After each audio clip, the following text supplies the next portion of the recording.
क्या आप बवासीर यानी पाइल से परेशान हैं? चाहे सूखी या खूनी बवासीर या फिस्टुला फिश्योर, हर तरह की बवासीर का शर्तीय कामयाब इलाज मौजूद है। Customer care 7207-430-058। भाई नाज़रीन, अगली खबर हम आपको बताने जा रहे हैं जो कि कांग्रेस के राज्यसभा एमपी इमरान प्रताप गरी को लेकर है। इमरान प्रताप गरी आप पहुंचे हैं हैदराबाद और आज बंजारा हिल्स में उनकी एक प्रेस मीट थी।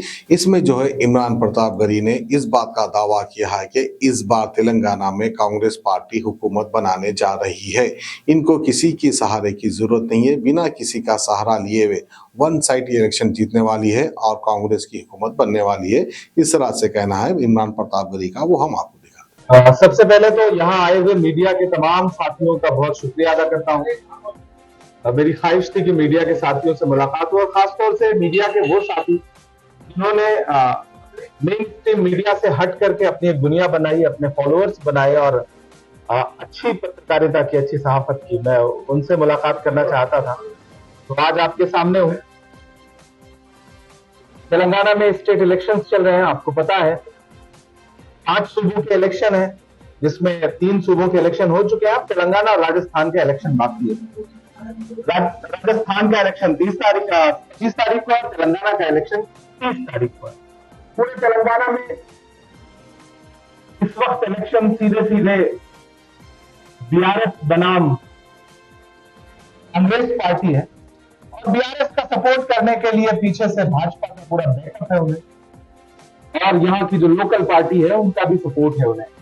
और कांग्रेस अकेले पूरी ताकत के साथ एक सुनामी की तरह पूरे तेलंगाना में जनसैलाब जो दिखाई पड़ रहा है उसे मैं रूरल एरिया में भी जाके देख रहा हूँ और इधर ग्रेटर हैदराबाद के आसपास जो विधानसभाएं हैं, असेंबलीज है, वहां भी देख रहा हूँ। कांग्रेस की जो गारंटीज है उनमें लोगों का भरोसा इस कदर है कि खासतौर से खवातीन जिस शिद्दत के साथ रेवंत रेड्डी की सभाओं में, राहुल गांधी जी की सभाओं में, प्रियंका गांधी जी की सभाओं में, खड़गे साहब की सभाओं में, और खुद मैं भी जहां जा रहा हूं वहां जिस तरह से उमड़ के आ रहे हैं लोग, और खासतौर से अकलियतों के भी लोग जिस तरह से उमड़ के आ रहे हैं, वो जता रहा है कि पूरे तेलंगाना में कांग्रेस पार्टी क्लीन स्वीप करने जा रही है, क्लियर मेजोरिटी के साथ सरकार बनाने जा रही है। बीआरएस गवर्नमेंट जो बीआरएस हो गई है और उसके 10 साल का जो एंटी इनकम्बेंसी है और जो झूठ है इतिहास का हफ्ता, वो अवाम के सामने है। अवाम उस 10 साल झूठ का बदला लेने के मूड में है और मुझे पूरा यकीन है कि 30 तारीख को जब तेलंगाना की अवाम ईवीएम की कतारों में खड़ी होगी, केसीआर साहब के जो तमाम झूठ है, 12% रिजर्वेशन का झूठ, शादी मुबारक का झूठ, डबल बेडरूम का झूठ, साथ में साथ उनकी सेकुलरिज्म को बचाने के लिए, तेलंगाना की सेकुलरिज्म को बचाने के लिए बीजेपी से अलग रहने का जो एक झूठ था उनका, उस झूठ के खिलाफ जाकर के वोट करेगी, मुझे पूरा यकीन है। अब मैं बहुत मुतमईन हूं क्योंकि मैं पूरे तेलंगाना में लगातार आवाम के बीच में जा रहा हूं, इसलिए पूरी मुतमईन से कह सकता हूं कि तेलंगाना में कांग्रेस पार्टी सरकार बनाने जा रही है। मेरे पास जो बात है मैं वो कह रहा हूं। बाकी आपके सवाल जो है वो आए तो मुझे अच्छा लगेगा। मैं आपके तमाम मीडिया के साथियों के सवाल जो है वो आमंत्रित करता हूं। आपके सवालों का इंतजार।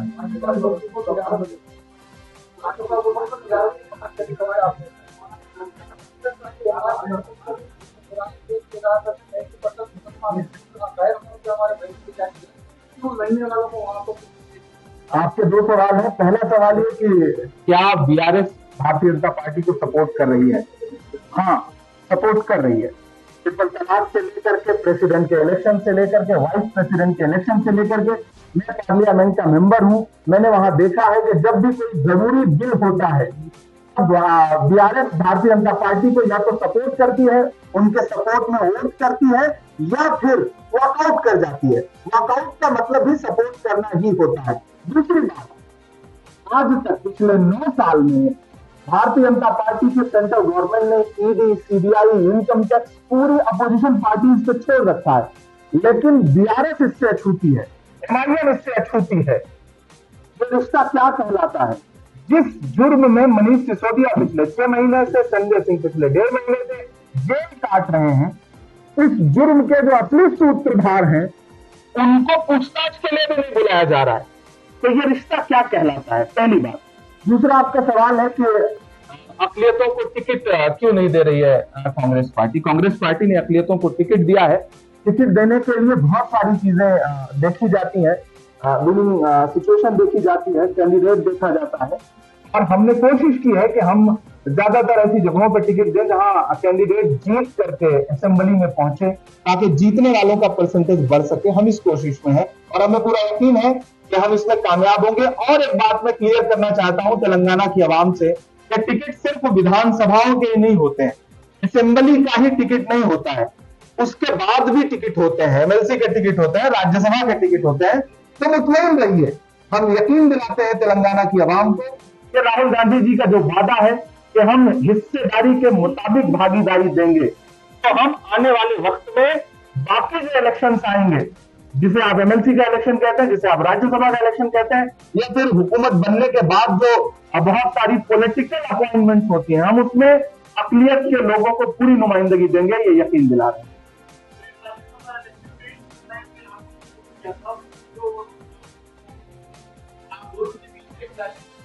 बहुत अच्छा सवाल पूछा है। मैंने आज तक इस सवाल पे कभी जवाब नहीं दिया।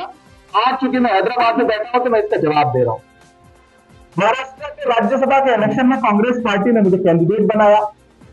आपको बता दूं कि महाराष्ट्र में राज्यसभा का इलेक्शन जीतने के लिए 41 वोटों की जरूरत थी, 41 एमएलए की जरूरत थी।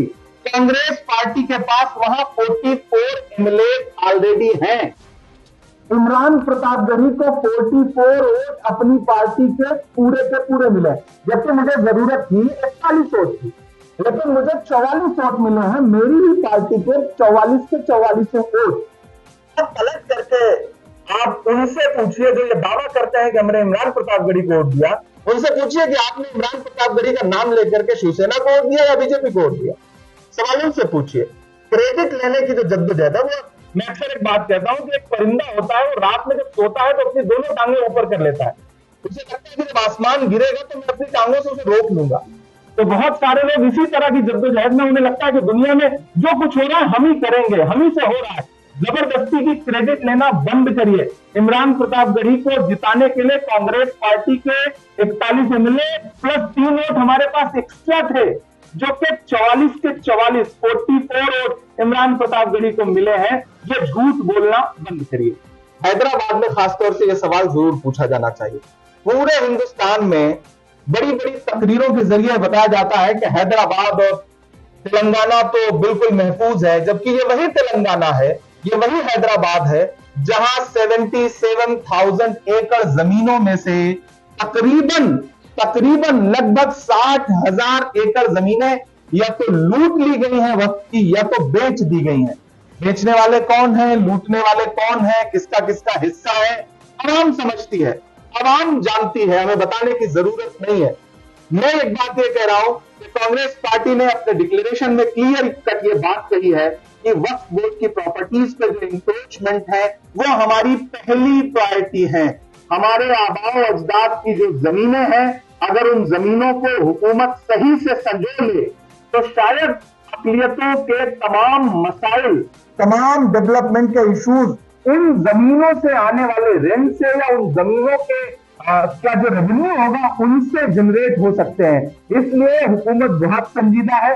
हम वादा करते हैं हमारी सरकार बनेगी तो हम वक्फ बोर्ड को हर वो ताकत देंगे जो तेलंगाना में वक्फ बोर्ड की जमीनों को महफूज रख सके। ये एकदम क्लियर कट हमारा वादा है और ये वादा हमने लिखित में किया है। ये हमारा वादा केसीआर की तरह झूठा वादा नहीं है।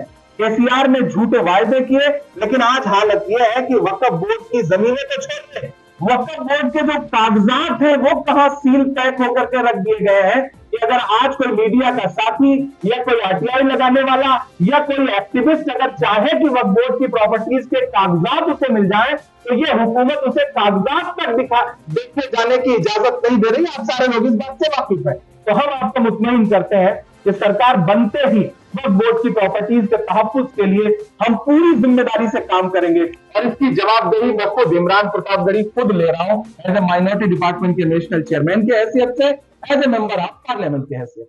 आवाम की बेहतर सेहत के लिए। यूनानी, आयुर्वेदिक, होम्योपैथी दवाओं से तजुर्बेकार डॉक्टर्स की निगरानी में तमाम अमराज का इलाज किया जाता है, जैसे कि weight loss, tummy fat, hair loss, joint pain, kidney stone, gall bladder stone, बवासीर, सोरियासिस, मर्दाना ताकत जैसे कई और दिगर अमराज का कामयाब शुदा किफायती इलाज किया जाता है। हिजामा फिजिकल थेरेपी, फीट थेरेपी। अपनी बीमारियों से छुटकारा पाइए। More living herbal wellness centre आइए। हमारा पता टोली चौकी, आदित्य नगर कॉलोनी, हैदराबाद।